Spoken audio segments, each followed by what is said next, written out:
This is the book of Second Ezra, chapter 13, verse 1. And it came to pass, after 7 days I dreamed a dream by night, and lo, there rose a wind from the sea, that it moved all the waves thereof. And I beheld, and lo, that man waxed strong with the thousands of heaven. And when he turned his countenance to look, all the things trembled that were seen unto him. This is describing the Messiah coming back. A vision of the Messiah, coming, where the wind and the waters and the waves and everything is, the elements are just, unable to contain his presence. Basically, everything is moving and shaking. And I beheld, and lo, that man waxed strong with the thousands of heaven. And when he turned his countenance to look, all the things trembled that were seen unto him. So everything, even a wild beast, even a lion, your maker, the Messiah, made all of us. He made everything. The Most High God gave him that authority, and he made all things were made through the Messiah. All things were made by the Messiah. And whensoever the voice went out of his mouth, all they burned that heard his voice, like as the earth faileth when it feeleth the fire. So all he spoke, and you just can't imagine like the kind of power, when you think of like the X-Men and even Stan Lee and all these guys, they admitted that they stole a lot of the powers that some of their characters have from the scriptures, And I beheld, and lo, and after this I beheld, and lo, there was gathered unto a multitude of men out of number from the four winds of the heaven to subdue the man that came out of the sea. So, the armies are gonna come after the Messiah. During the Third World War, when it's in full swing. When the Messiah comes, they're all gonna turn, to fight him, to try to take him down. And he's a so-called black man. He's what you would call a so-called black man. And whensoever the voice went out of his mouth, all they burned that heard his voice, like as the earth faileth when it feeleth the fire. And after this I beheld, and lo, there was gathered together a multitude of men out of number from the four winds of the heaven to subdue the man that came out of the sea. So they're going to try to subdue him. When it says he came out of the sea, it doesn't mean he necessarily, it's like when you describe a sea of something, it was a sea of whatever, bees or whatever, right? So the heavens is a sea, the clouds, it's a sea of clouds, if you will. It's a vast space. It's a sea, It's a description of him coming from the vastness of of the clouds.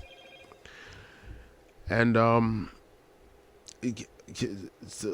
came out of the sea. But I beheld, and lo, he had graven himself a great mountain. So a great mountain, basically, when you think of it like that Independence, the movie Independence Day with Will Smith, how the chariot, the UFO was like a whole mountain that just covered the whole sky and everything. That's exactly, but I beheld, and lo, he had graven himself a great mountain and flew upon it. He graven himself a great mountain and flew upon it. But I would have seen the region or place whereout the hill was graven, and I could not. So basically, he could. It was, like there was nothing. It was a floating mountain. It was a flying mountain, if you will.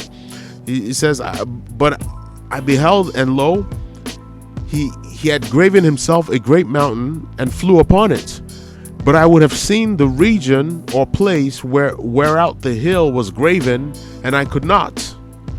And after this I beheld, and lo, all they which were gathered together to subdue him were sore afraid, and yet durst fight. So he made them fight even still, so that he would destroy them, just like he did Pharaoh, right? This is prophecy. This is what's going to happen when the Messiah comes back. And lo, as he saw the violence of the multitude that came, he neither lifted up his hand, nor held sword, nor any instrument of war, but only I saw that he sent out of his mouth as it had been a blast of fire, and out of his lips a flaming breath, and out of his tongue he cast out sparks and tempests. Can you imagine this? You know, this is like some X-Men type stuff. But of course, this is the most. This is where they get. You know, this is it's pleasurism. They pleasurize the scriptures, the powers of the Messiah. And they were all mixed together, the blast of fire, the flaming breath, and the great tempest, and fell with violence upon the multitude which was prepared to fight, and burned them up every one, so that upon a sudden of an innumerable multitude nothing was to be perceived. So all of them, the whole army was evaporated, turned into smoke. But only dust and smell of smoke. When I saw this, I was afraid. This is, you know, this Ezra is describing the vision that he saw of the Third World War that is going to come, that is going to occur, and Messiah coming back when they all turn to him, and he deals with them. You know, they're gonna know what a so-called angry black man is. Afterward saw I the same man come down from the mountain, and call unto him another peaceable multitude. And there came much people unto him, whereof some were glad, some were sorry, and some of them were bound. It's talking about the Israelites. And some brought of them that were offered. Some of them are gonna be slaves. Are gonna be, you know, it's all gonna turn around. The blacks, Latinos, and Native Americans are this earth was made for us. We're going to rule this earth in righteousness, and you all the nations are going to be happy. That's exactly what's gonna happen, and you can mark those words.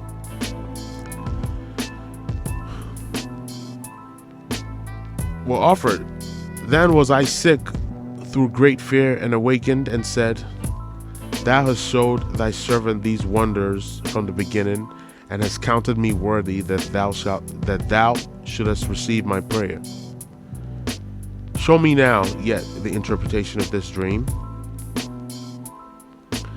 For I conceive in my understanding, woe unto them that shall be left in those days, and much more woe unto them that are not left behind.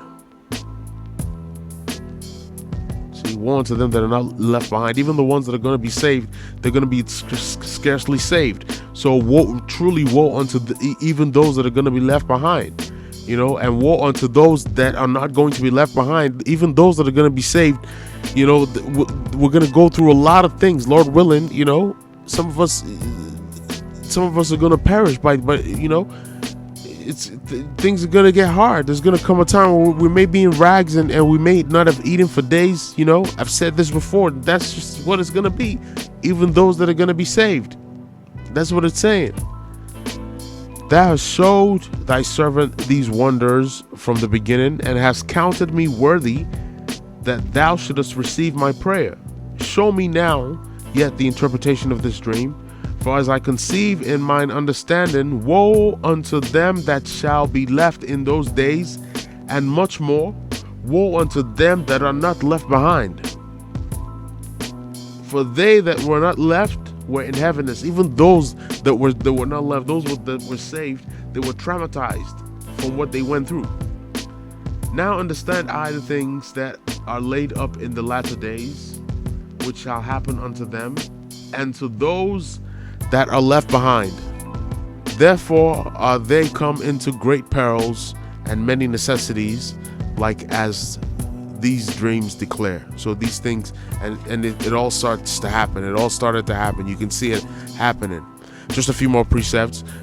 This is the book of Job, chapter 20, verse 22. In the fullness of his sufficiency, he shall be in straits. So the European rulership, you know, all these kingdoms that want to continue to subdue the earth, starting from the time of Alexander the Creep, you know, with the Greek